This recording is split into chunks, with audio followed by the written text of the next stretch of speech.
2025 Action Plan Implementation Progress Report 2020-2021. Welcome, Evangeline.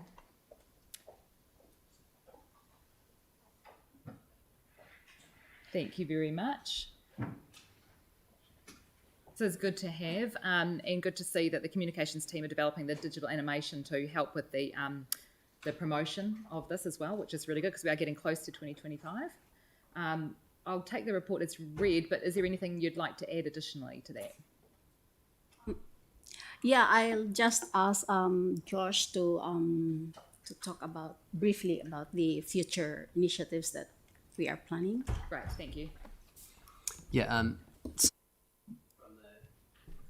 Simon from the communications team just gives his apologies.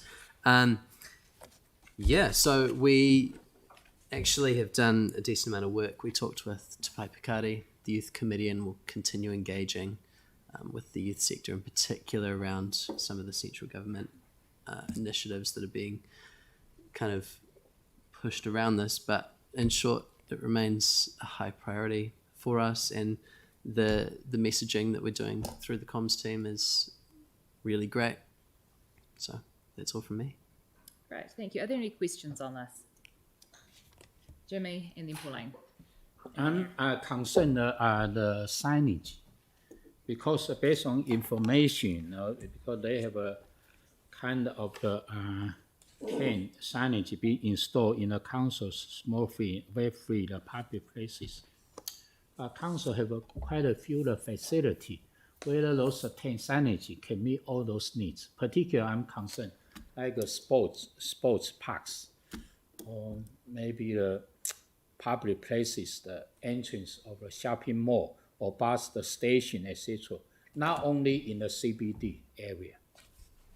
Whether the staff any the plan for increase more number of the signage. We have a staff from Sparks, and maybe we can ask Linda. Sorry.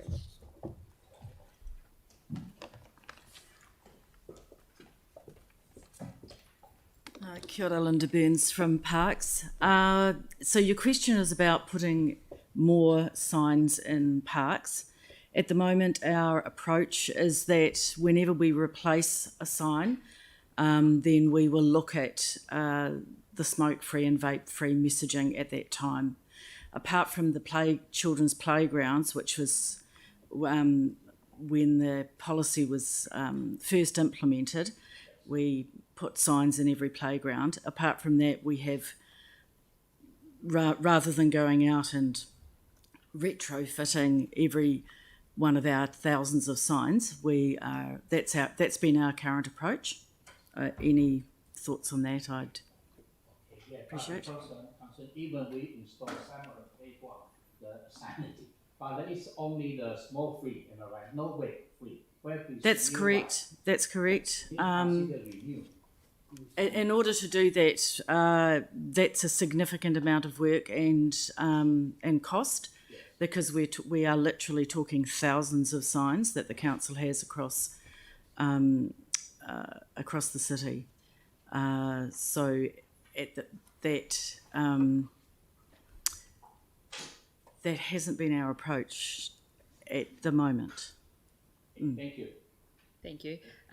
Pauline, then Aaron. Yeah, thank you. Just in 4.11 on page 19, can you give us any more detail on the digital animation idea, the timeline for that, what it will look like, where it will be used, and also the cost, please?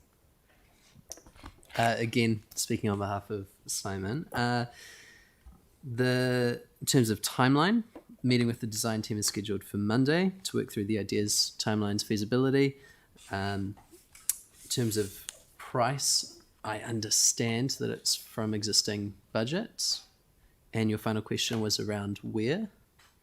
Yeah, what is it, and how and where will it be used? Yeah, I understand that we already have some smoke-free messaging in council facilities on the digital screens. Saying, that sort of thing. Thanks for not smoking here.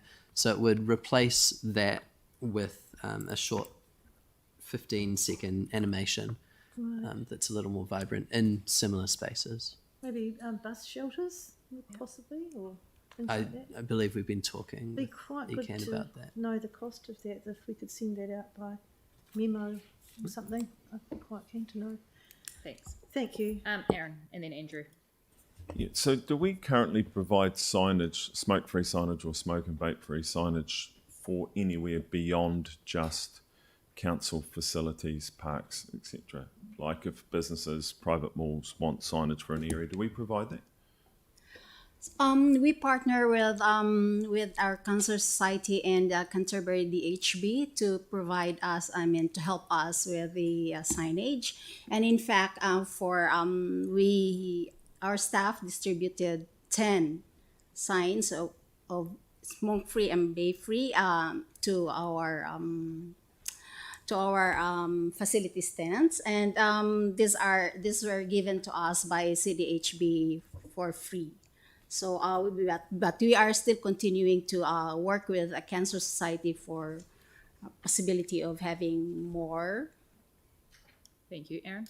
Yeah, so I was made aware yesterday that CPH, Community and Public Health, are no longer providing signage because of budget cuts for the alcohol industry. So all the ones that promote safe drinking, so on and so forth, that's no longer being supplied. So and our licensing team here don't know the way forward on that, whether we will start supplying that or who.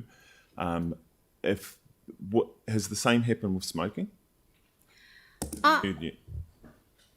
For our hospitality, for instance, we see our partner Cancer Society is helping with this hospitality.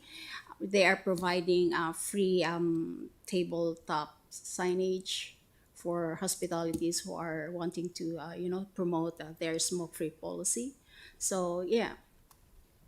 So, Madam Chair, we possibly need some information back to this committee at some point on if CPH are not going to be funding signage going forward for smoking, how are we going to pick that up and what So would if the cost it be? becomes a problem, we'd like it reported to us.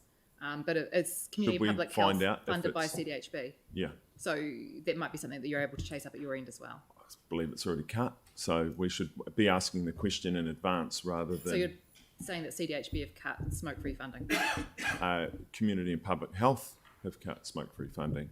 CDHB are underfunded by the government. So printing signage is a separate issue. Okay, well, we'll make sure that that's followed up to make sure that if that's an issue for us, then that's followed up. Yeah. It's public, it's not. I don't think it's a secret that they're underfunded. Okay, is there anything further, Tim?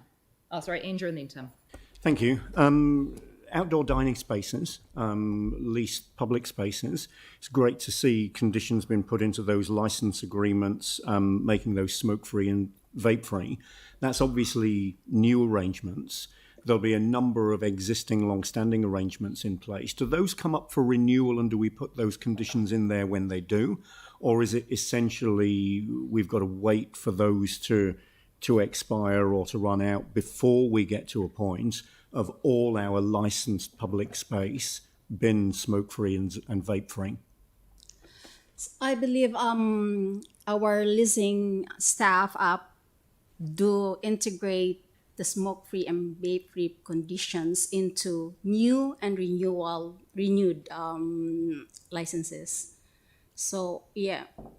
So we will at some stage get to a point where all of that licensed space, because it's been renewed, will become smoke-free and vape-free. That's our purpose. But again, our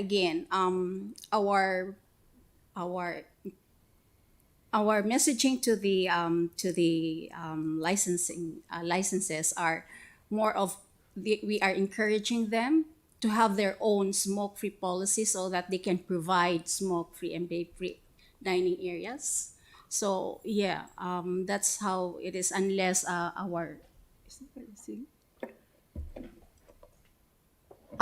unless our leasing officer can provide some more information on Yeah, this. thanks for the answer. I appreciate the leasing people aren't in the room at the moment. Thanks very much. Thank you. That's fine. Tim. Thank you. So there is a bit of a layer cake here because legally by law you can't smoke within a restaurant, etc. But then there's a bit of a grey area about you could have a smoking area. But I'm just wondering, is that still the case? Because then we have parks, etc. And our signage, I think, is doing an extremely good job because you hardly see anyone smoking nowadays. And you did fantastic work with the clubs with regards in rugby league. You started with those guys about drinking, and you hardly see that now at these games. And smoking's kind of going the same way. But my question, I guess, is can we have an idea of the success that the signage is having in our parks and our public spaces, because it seems to be doing very well? And is there a link between this putting signage up and events, council events would be a good one, and the support through regulatory penalties that we have? Because I don't know if we've got, sorry? The bylaws, etc. Are there any bylaws? No, we don't have any bylaws when it comes to our smoke-free signage. But there is, for instance, the parks, they do have guidelines for signage wherein they integrate the smoke-free and vape-free messaging. And for events, they do encourage events organizers. Yep. These are none because our council-led events are vape-free and smoke-free. But those who are organized by external parties, they are encouraged to do so. So in fact, in 2020 to 2021, there was an increase of 45. There was a 45% smoke-free and vape-free events, which is an increase of 11% from compared to the a year previous to that. So it's an encouraging undertaking wherein there was a good uptake of other organizers to make their events smoke-free and healthier, to have a healthier environment for everyone. Thank you. And my last comment is rather than changing signage, there are technology. Some of the stickers now are outstanding, and trying to fudge those onto an existing would probably be just to try and save some money and make it easier. Cheers. Yeah, that's a good idea. Okay, anything further? If not, can I have a mover to motions? Melanie and Jimmy for second. Is there any debate? Jimmy. Thank you. Yeah. If we review 3.3, it's good news. The majority of action plan initiative has now been successfully completed, and also we achieve those kind of the initiative improve the health and well-being by reducing smoke prevalence. Also support achievement government's the goal of a smoke-free New Zealand by 2025 still going on. However, I'm concerned, we cannot take for granted. Particularly, we watch the cancer, the Society of Canterbury, particularly present still the Maori Pacific Island and young people is a significant smoking higher, and also secondhand smoke died 350 people per year. Among those 4,500 people, let's give us the warning. This is still the series. So how the council working together with the Cancer the Society of Canterbury and also DHB, or called the Public and the Health, this community, closely, and also with the wider the community or business group closely. That's where we still the challenge to us. The other one, I'm still concerned not only the CBD, because public place in the suburban area, key activity center, sports, the kind of the parks, and also those playground even install the original those signage, but we need to update. Need to take planning to replace renew for the future, because this is quite a serious issue and ongoing one. So we cannot take for granted. Thank you. Thanks, Jimmy. Anyone else? No, in that case, I'll put the motion. All in favour, please say aye. Aye. Any against? Cool. Thanks, Sam. Okay, carried. Okay, and with that, we come to 11 o'clock. So we'll have a 15-minute break and start again at 11:15. Thank you very much, everyone.